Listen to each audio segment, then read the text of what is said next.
Hola, buenas tardes. Continuando con la solución de la guía del Politécnico, vamos a resolver el ejercicio 6 del área físico-matemática, donde nos pide encontrar el centro de masa de tres partículas que se encuentran en un plano.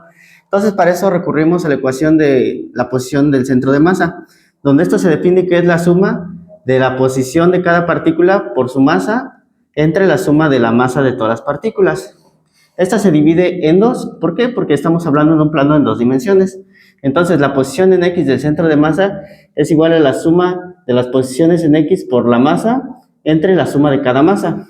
Y en el caso de la posición del centro de masa en el eje Y, es igual a la suma de la posición de cada partícula en el eje Y por su masa entre la suma de cada partícula. Bueno, para empezar esto, nos comenta que son partículas idénticas, por lo tanto se deduce que tienen la misma masa.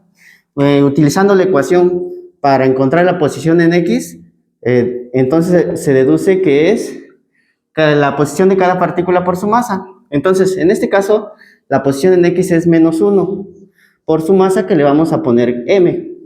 En este caso se usa esta notación porque son idénticas, más la posición de la siguiente partícula, que es 1, por su masa, que es m, más la posición de la siguiente partícula, que es 2, por su masa, que sigue siendo m. Entre esta ecuación nos dice que la suma de cada masa, pero como todas son idénticas, pues va a ser m más m más m. Dándonos aquí menos 1 por m es menos m, 1 por m es más m, y 2 por m es más 2m.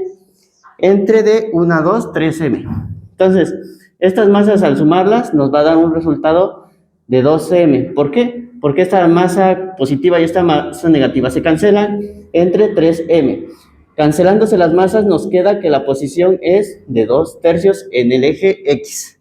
Haciendo lo mismo, pero ahora para el eje Y, pues vamos a poner sus posiciones. Entonces, en estas, la posición es 0 de la primera por la masa, más 0 de la segunda por su masa, más 0 de la tercera por su masa, entre igual la suma de las tres masas, que nos da un resultado de 3m porque son las tres masas idénticas. Aquí haciendo la multiplicación nos queda que es 0 entre 3m, dándonos como resultado la posición 0. Por lo tanto, la posición del centro de masa es 2/3, 0. Y dando con esto solución al ejercicio 6.